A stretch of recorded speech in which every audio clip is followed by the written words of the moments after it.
Thank you for inviting me to appear before you today on Bill 5. My name is Anna Baggio, and I'm the Conservation Director for Wildlands League. Wildlands League is one of Canada's leading conservation not-for-profit groups with over 30,000 supporters. We are policy experts. We speak for vulnerable wildlife ecosystems, and we stand with communities. We have helped reform laws, including the Provincial Parks and Conservation Reserve Act and the Mining Act. Our team were ministerially appointed members of the Ontario Ministers' Mining Act Advisory Committee from 2008 until 2018. We often work with progressive industry, Indigenous nations, scientists, municipal leaders, and the public to find solutions to seemingly intractable challenges.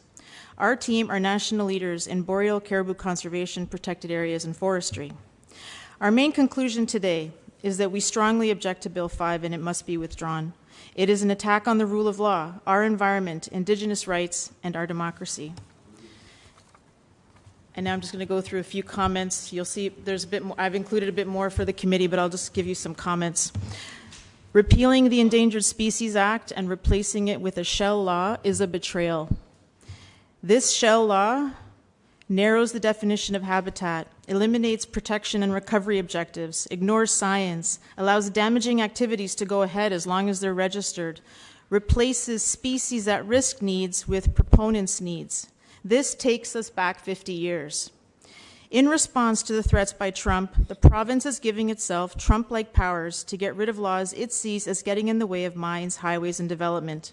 It is the culmination of years of attacks by this government on threatened wildlife, our natural world, and treating the environment and public consultation as red tape. Let me say a few words about special economic zones. We've already heard the province say it wants to fast-track the Ring of Fire. Fast-track what exactly? There isn't even a mining project to find here with a feasibility study.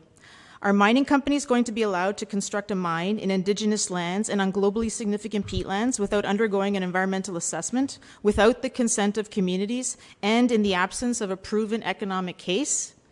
We know self-reporting and self-monitoring by companies is deeply flawed. Is Ontario going to allow mines to operate without any oversight? What about water quality? Will these be gone too? What about health and safety and labor laws? We've seen the consequences of unjust laws before when 6 Indigenous leaders from a northern nation called Kitchinimekuzip and Innuit were sentenced in 2008 for standing up for their ancestral lands in the face of an antiquated and unjust mining act. We do not want to see that repeated here with Bill 5 and special economic zones, where Indigenous peoples will be forced to defend their lands, their ancestral lands, from an unjust law. We do not issue this warning lightly. Carving out lawless zones anywhere in Ontario where environmental protections are scrapped, Indigenous rights trampled, and local voices silenced, all to fast-track private profit, will precipitate crises. And let's be blunt. What are these companies proposing that they need the province to shield their construction operations from? To shield their construction and operations from every single law and regulation on the books? I'd like to read the expert view of the Canadian Environmental Law Association into the record, with which we agree since they were not invited to present today. And then this is a quote from the Canadian Environmental Law Association.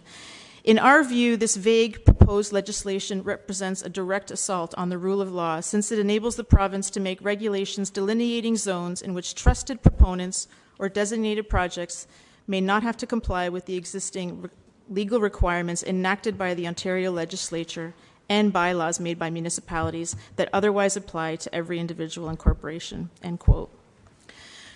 With respect to Schedule 3, that covers the Environmental Assessment Act and includes the termination of a comprehensive environmental assessment for the Eagle's Nest mine, there is a lack of transparency around the scope of the new project, yet according to the Ontario government, it does not warrant an EA. Ontario is the only jurisdiction in Canada that does not require mine projects to undergo environmental assessment. We also suspect that the proposed new project will not trigger an assessment under the Federal Impact Assessment Act by keeping below the threshold for metal mines.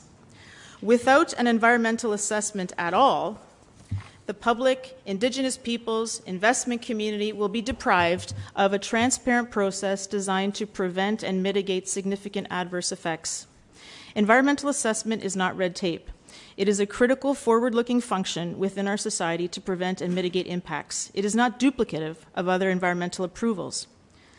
We also agree with the concerns raised by the Mayor of Chatham-Kent and Walpole Chief Leela Thomas about the landfill in Dresden. I heard them both speak on Thursday. They are right to raise the alarm. The large proposed landfill will be devastating to the town and the river.